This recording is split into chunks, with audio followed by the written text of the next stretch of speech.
Que tu sois responsable d'une entreprise, d'une communauté ou alors même de votre propre famille, je pense que vous aurez toujours besoin des capacités de leadership. Alors dans cette vidéo, je me propose de vous partager 7 secrets de leadership que vous devez apprendre pour être l'un des meilleurs.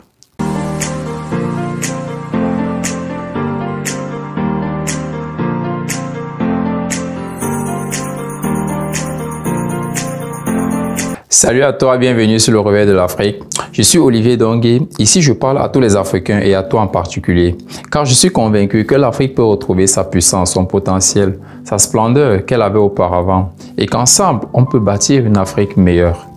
Pour cela, je te demande 2 choses. La première, c'est de t'abonner à la chaîne, d'activer la cloche de notification pour toujours recevoir en priorité nos nombreuses futures publications. Et la seconde, c'est d'aller dans la barre de description, télécharger gratuitement un tout petit livret intitulé « Les 7 raisons de croire au réveil de l'Afrique ». C'est un petit livret extrêmement riche qui te permettra de te donner un avant-goût de ce merveilleux potentiel. Le premier principe de leadership est un principe vraiment très capital. Et c'est quoi? Éloignez-vous des gens négatifs. Éloignez-vous des personnes qui sont bornées. Éloignez-vous des personnes qui peuvent vous faire tomber. Et ça, c'est pas la blague. Vous devez vous en éloigner. Et ces personnes, vous le savez. Ces personnes, vous les connaissez. Ces personnes sont toujours autour de vous. Et je vous assure que moi, je suis l'une des premières personnes à toujours comprendre ces personnes et à toujours se dire que non, les gens peuvent changer. Mais en réalité, il y a des gens qui, ça va vraiment prendre du temps et qui peuvent véritablement vous entraîner dans leur chute. Alors, éloignez-vous des personnes négatives. Éloignez-vous des personnes qui sont toujours là pour vous tirer vers le bas. C'est important. Un vrai leader doit savoir trier les personnes avec lesquelles il chemine. Il doit savoir trier sa compagnie. Vous devez vous entourer des bonnes personnes et vous devez les reconnaître. Alors, éloignez-vous des personnes qui sont négatives, des personnes qui sont bornées autour de vous. C'est important et capital pour être un bon leader. Le deuxième principe pour être un très bon leader, c'est d'avoir une vision et de rester concentré, peu importe les obstacles qui arrivent, peu importe les difficultés qui arriveront. Vous devez avoir une vision, vous devez avoir un objectif, vous devez avoir un but, vous devez avoir des raisons qui vous poussent à faire ce que vous faites. Alors, vous devez avoir cet objectif-là et rester concentré. Peu importe les obstacles, peu importe les difficultés, restez concentré. Un bon leader, c'est celui-là qui sait où il part et peu importe ce qui arrive, il continuera toujours d'avancer. Le troisième principe pour être un très bon leader, c'est de ne pas compter sur ses succès passés. Oubliez le succès que vous avez eu hier et concentrez-vous sur les succès à venir. C'est ça le leader. Le leader ne cesse d'avancer. Le leader continue d'avancer. Le leader, c'est celui-là que peu importe ce qui arrive, il continuera toujours d'avancer. Il continue d'évoluer. Il ne se rappelle pas toujours de ce qu'il a eu hier. Il ne se rappelle pas des succès qu'il a eu hier parce que hier appartient au passé et c'est déjà passé. C'est aujourd'hui qui compte et vous devez vous contenter de l'avenir. Vous devez tout faire pour avancer. Vous devez tout faire pour continuer de progresser. Ça, ce sont les caractéristiques. Vous devez pouvoir avancer. Un bon leader, c'est celui qui regarde devant. Il ne regarde pas derrière. Les succès passés sont déjà passés. Son objectif, c'est devant. Le quatrième principe pour être un très bon leader, et pour moi, je pense que c'est le principe le plus important, c'est de faire face aux difficultés avec un sourire, de faire face aux défis, de faire face aux obstacles. Parce que de ces obstacles, vous en sortirez toujours grandi. Et comme je le dis toujours, le succès, c'est pas une destination. Le succès se savoure grâce au processus, grâce à tout ce que vous apprenez sur le chemin. Et c'est très important.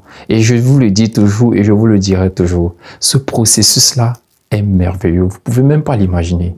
Alors le leader, pour être un bon leader, vous devez faire face à ces difficultés. Vous devez faire face à ces défis et vraiment être fier de les affronter parce que vous savez que après ces difficultés, vous en sortirez grandi et vous allez mieux évoluer. Le cinquième principe pour être un très bon leader, c'est de pouvoir tester l'engagement des gens qui sont autour de vous. Ne vous associez pas avec n'importe qui. Ceux qui sont autour de vous doivent manifester une vraie volonté, un vrai engagement de pouvoir s'associer à côté de vous, de pouvoir être avec vous. Et vous devez savoir comment tester leur engagement. Vous devez savoir comment tester leur loyauté. Vous devez savoir comment tester leur motivation. Et c'est très important parce que le leader, c'est celui-là. Le leader, c'est celui-là qui ne s'entoure pas avec n'importe qui sait comment tester l'autre, qui sait comment tester l'engagement de l'autre pour pouvoir avoir une base vraiment solide. Le sixième principe pour être un bon leadership, c'est de laisser tomber votre zone de confort. Abandonnez votre zone de confort. On n'évolue pas en restant dans sa zone de confort. On doit toujours évoluer, on doit toujours être sans cesse croissant. Il ne faut pas atteindre un niveau et se dire, oui, oh voilà, j'ai atteint un niveau. Il y a beaucoup de personnes qui n'ont jamais atteint ce niveau et qui n'atteindront jamais ce niveau. Non, le leader ne dit pas ça. Le leader regarde toujours devant. Le leader voit toujours très loin. Le leader a toujours une vue très loin par rapport à toutes les personnes qui sont autour de lui. Et c'est ce que vous devez faire. Vous devez sortir de votre zone de confort. Vous devez élargir votre zone de confort. Si vous pensez que votre situation est un peu stable, alors pensez à une situation plus stable que ça. Pensez à une situation meilleure que ça et je vous assure, vous y arriverez. C'est ça le sixième principe d'être du leadership, d'être un bon leader. Le septième principe, qui est aussi important que tous les autres, c'est d'abandonner les mauvaises habitudes. C'est d'abandonner des mauvaises habitudes et de cultiver des bonnes habitudes parce que c'est important. Il y a beaucoup de choses qu'on fait, il y a beaucoup de choses que vous faites que vous-même vous savez que c'est pas bon. Vous-même vous savez que c'est pas correct. Mais un leader, c'est celui-là qui abandonne ces habitudes-là. Un leader, c'est celui qui trouve une astuce ou alors qui trouve les différentes façons de pouvoir abandonner ces mauvaises habitudes-là. Et je sais que vous pouvez le faire. Alors, c'était là les 7 principes pour être un bon leadership. Vous devez pouvoir le faire. Vous devez avoir une vision. Vous devez savoir ce que vous voulez. Vous devez être concentré. Vous devez faire face aux défis. Et vous devez de tout cœur adorer les difficultés. Vous devez sourire. Vous devez être content. Vous devez vous éloigner des personnes qui sont négatives et qui vont vous tirer vers le bas. Vous devez tester l'engagement des personnes qui sont autour de vous. Vous devez tester l'engagement des personnes qui veulent s'associer avec vous et vous devez vous éloigner des mauvaises habitudes. Et ça, moi, je compte sur vous. L'Afrique a besoin des grands leaders. L'Afrique a besoin des personnes pour tenir le flambeau. L'Afrique a besoin des personnes qui seront devant. Alors, je compte sur vous. Je sais que vous êtes des guerriers. Vous êtes des guerriers et on va y arriver. Ensemble, on va plus loin. Ensemble, on va élever cette Afrique. Ensemble, on va aller très loin. Ça, je vous l'assure. Et ça, je vous le dis. Je serai toujours là pour vous. Je serai toujours là. Olivier Dongué pour vous aimer. Olivier Dongué pour vous servir. À nous l'avenir de l'Afrique. L'Afrique compte sur nous et moi je compte sur vous. Ensemble, on va plus loin. Ciao.